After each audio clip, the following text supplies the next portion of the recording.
छायाग्राही सिंहिका का वध करके हनुमान जी लंकापुरी की तरफ आगे बढ़ने लगे। कुछ देर बाद ही उन्हें लंकापुरी दिखाई देने लगी। वहां जाकर हनुमान जी त्रिकूट नामक पर्वत के शिखर पर उतर गए। वहीं से लंकापुरी की सुंदरता को देखने लगे। हनुमान जी 100 योजन की दूरी तय करने के बाद भी थके नहीं थे। अभी भी उनके अंदर उत्साह और बल की कोई कमी नहीं थी। हनुमान जी ने उस त्रिकूट पर्वत से लंकापुरी का अवलोकन किया।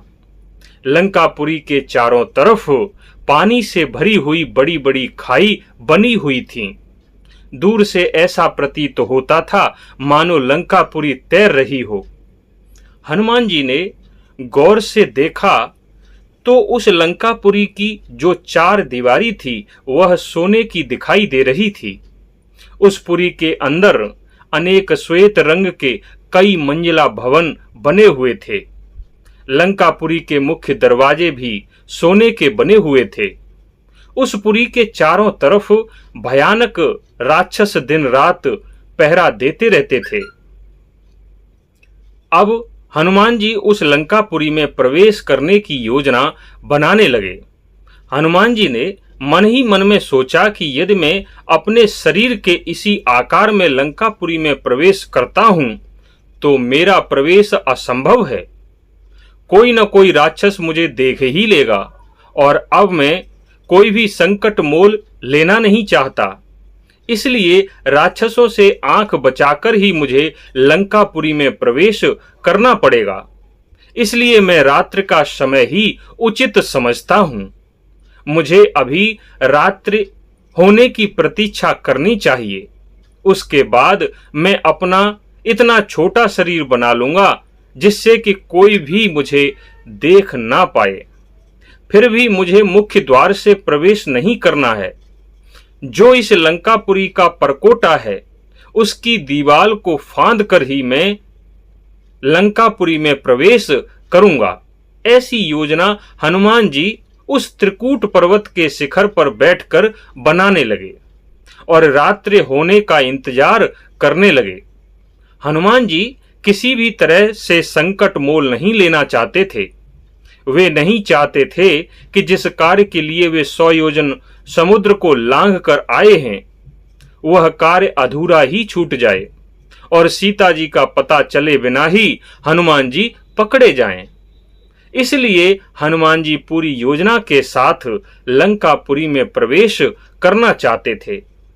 फिर रात्रि के समय जब चारों तरफ अंधकार फैला हुआ था उस समय हनुमान जी ने लंका में प्रवेश करना उचित समझा।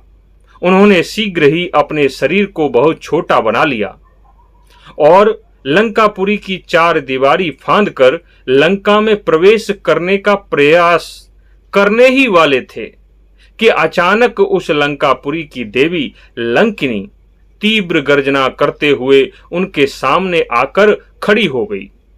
क्रोध में भरी हुई लंकिनी हनुमान जी से बोली कि हे वानर, तू कौन है, किस कारण यहां पर आया है और इस लंकापुरी में मुख्य द्वार को छोड़कर इसकी दीवार को फांद कर लंकापुरी में प्रवेश क्यों करना चाहता है? शीघ्र ही बता दे। जब तक तेरे प्राण तेरे शरीर में हैं यह रहस्य बता दे, क्योंकि अब तू अधिक समय तक जीवित नहीं रह पाएगा। ऐसा कहती हुई हनुमान जी पर जोर जोर से गर्जना करने लगी। राक्षस राज रावण की सेना इस पुरी के चारों तरफ पहरा दे रही है, फिर भी तेरे अंदर इस पुरी में प्रवेश करने का साहस आ गया। ध्यान रख, तेरा इस नगरी में प्रवेश करना असंभव है।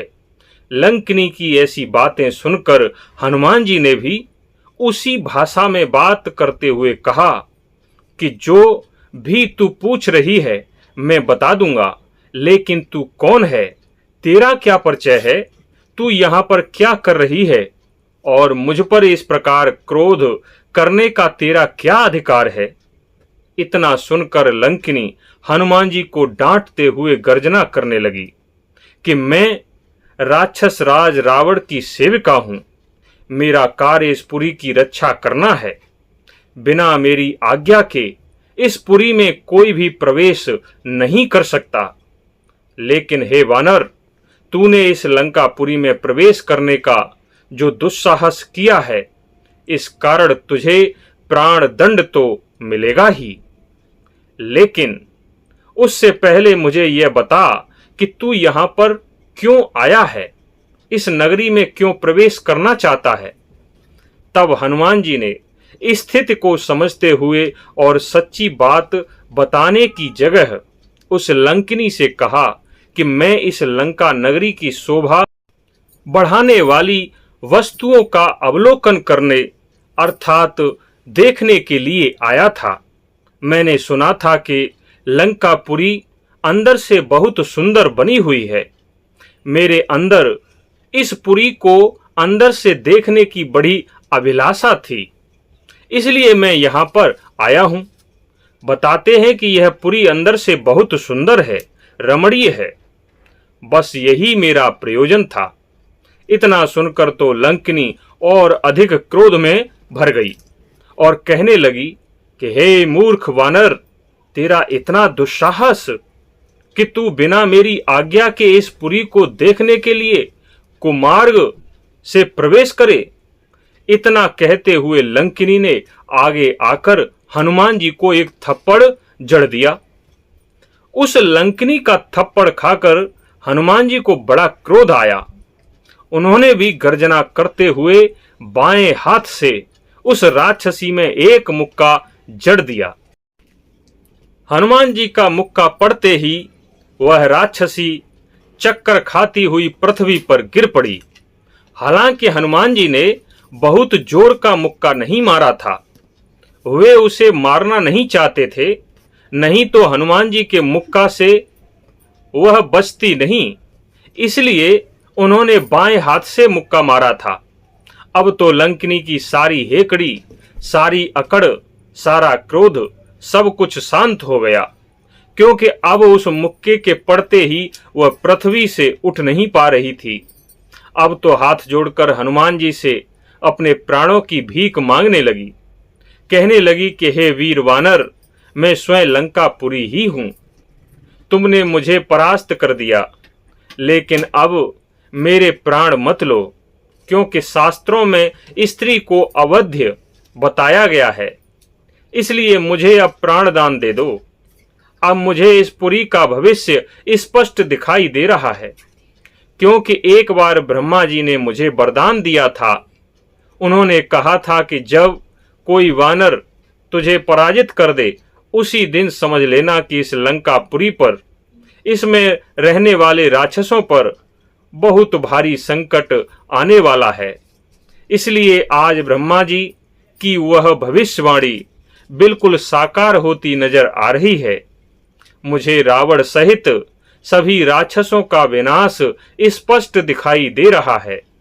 हे वीर वानर योद्धा, अब मैं तुम्हें इस लंकापुरी में प्रवेश करने से नहीं रोकूंगी। तुम जहां कहीं से भी उचित लगे इस पुरी में प्रवेश कर सकते हो। मेरी तरफ से अब तुम्हें कोई भय नहीं है, और इस नगरी में प्रवेश करके जो भी तुम कार्य करना चाहते हो, उन सब को पूर्ण करो। मेरी तरफ से अब कोई विरोध नहीं है। इस प्रकार उस राक्षसी को परास्त करके हनुमान जी 4 दीवारी को लांघकर लंका में प्रवेश कर गए। फिर उसके आगे क्या हुआ, यह हम अगले वीडियो में बताएंगे। तब तक के लिए धन्यवाद।